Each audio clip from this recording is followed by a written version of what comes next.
அழகிய தமிழ் பெற்றுள்ள ஒரு சிறுவன்தான் தமிழரசன். போர்க்காலத்தில் வறுமையின் பிடியில் வாழ்ந்தாலும் அவனின் சாதனைகளுக்கு அளவே இல்லை. சிறுவயதில் எடுத்த பேனாவும் ஒலித்த குரலும் இன்னும் அடங்காமல் உலகெங்கும் ஒலித்துக் கொண்டிருக்கின்றது. அப்படி ஒலிக்கும் குரலின் தொடக்கமே தடையோடுதான் ஆரம்பித்தது.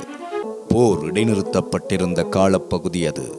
தமிழரசனிற்கு 9 வயது. கனகசுந்தரம் தமிழரசனின் தமிழ் ஆசிரியர். அவர் ஆசிரியர் என்பதால் மட்டுமல்ல, தமிழாசிரியர் என்பதாலே அதிக மரியாதை இருந்தது தமிழரசனுக்கு. தமிழை நேசிக்கும் யாரையும் நேசிப்பான் தமிழரசன். ஆனால் கனகசுந்தரம் தமிழாசிரியருக்கு தமிழரசனை பிடிக்காமல் இருந்தது. கனகசுந்தரம் ஆசிரியருக்கு தமிழரசனை பிடிக்காததற்கு 2 காரணங்கள் தான் இருந்தது. ஒன்று, அவன் மற்றைய மாணவர்களை விட ஏழை மாணவனாக இருந்தது. இன்னொன்று, கரும்பலகையில் கனகசுந்தரம் ஆசிரியர் தமிழ் எழுத்துக்களை எழுதும் போது எழுத்துப்பிழைகளை சுட்டி காட்டுவது. ஒவ்வொரு நாளும் இது தொடர்ந்தது. ஆதலால் கனகசுந்தரம் தமிழாசிரியர் தமிழரசனை கதிரை மீது ஏற்றிவிட்டு கரும்பலகையில் அவனையே எழுத விடுவது உண்டு. கைகள் வலிக்க வலிக்க, கால்கள் நோக நோக, பிஞ்சு கைகளால் தமிழ் எழுத்துக்களை அழகாக எழுதினான் தமிழரசன்.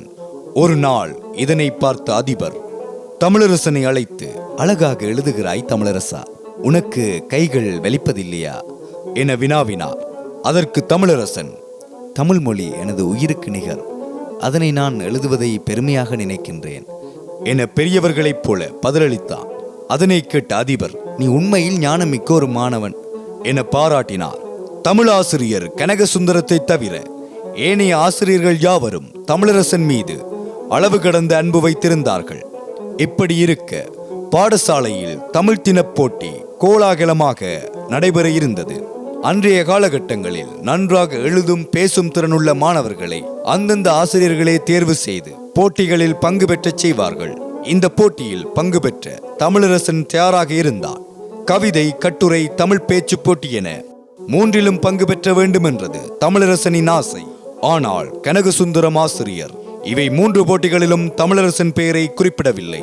போட்டிக்கு பெயரினை பதிவது போல நடித்து கனகசுந்தரம் ஆசிரியர் போட்டி நேரத்தில், "உன் பெயர் நீ முதலே தரவில்லை" என்று தமிழரசனை ஏமாற்றமடைய செய்தார். கனத்த மனதோடு தேம்பி அழுதபடி வீட்டுக்கு ஓடிச் சென்று அழுது கொண்டிருந்தான் தமிழரசன்.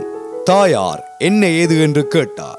"தமிழ் ஓசை இசைக்க ஆசை கொண்ட என் மனம் குருவை மிஞ்சிய சிஷ்யன் என்ற அகந்தையில் சிதறடிக்கப்பட்டது" என்றான் தமிழரசன். தாயாருக்கு ஆச்சரியம். என்ன ஒரு ஞானமான சிந்தனையில் இவ்வாறு பதிலளிக்கிறான் என்று ஒரு கணம் சிந்தித்து தமிழரசனின் அன்புக்கும் மதிப்புக்கும் உரிய தாத்தாவிடம் தமிழரசனை அழைத்துச் சென்றார்.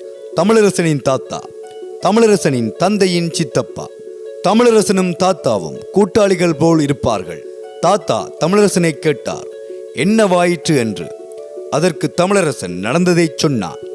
அதற்கு தமிழரசனின் தாத்தா, "தமிழரசா, புத்தகத்தை அறிந்தவன் புத்திசாலியாகிறான், உலகத்தை அறிந்தவன் திறமைசாலியாகிறான். நீ உலகறிந்தவன் தமிழரசா. புத்தகத்தை படிப்பது நம் இலக்கை அடைய, உலகத்தை படிப்பது நம்மை நாம் அறிய. நீ உன்னை அறிந்தவன்.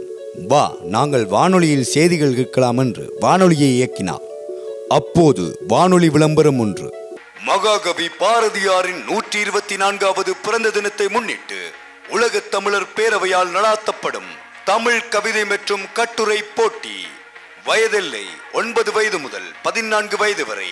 சிறுவர் கட்டுரை, சிறுவர் கவிதை 15 வயது முதல் 19 வயது வரை. கவிதை, கட்டுரை போட்டிகள் நடாத்தப்பட உள்ளது. 2 நாட்களே உள்ளது. பங்கு பெற்ற விரும்புபவர்கள் பசங்க FM வானொலியை தொடர்பு கொள்ளுங்கள் என்று வானொலியில் விளம்பரம் ஒலித்தது. இதை கேட்டவுடன் தமிழரசனுக்கு மட்டற்ற மகிழ்ச்சி. ஆனால் தமிழரசனிடமோ தாத்தாவிடமோ தொலைபேசி இல்லை. எப்படி விண்ணப்பிப்பது? தமிழரசன் வானொலி நடாத்திய தமிழ் போட்டியில் பங்கு பெற்றினானா? தமிழுக்கான குரல் ஓங்கி ஒலித்ததா? என்ன நடந்தது என்பவை அடுத்த பாகத்தில். தமிழரசனின் சிறுபராயத்திலிருந்து அவன் சாதித்த தருணம் வரை அடுத்தடுத்த பாகங்களில் உங்களுக்கு தர இருக்கின்றோம். பசங்க FM சேனலை சப்ஸ்கிரைப் செய்து தமிழரசனின் குரல் எனும் கதையை கேட்டு மகிழுங்கள். நான் உங்கள் ஆஜி தரு.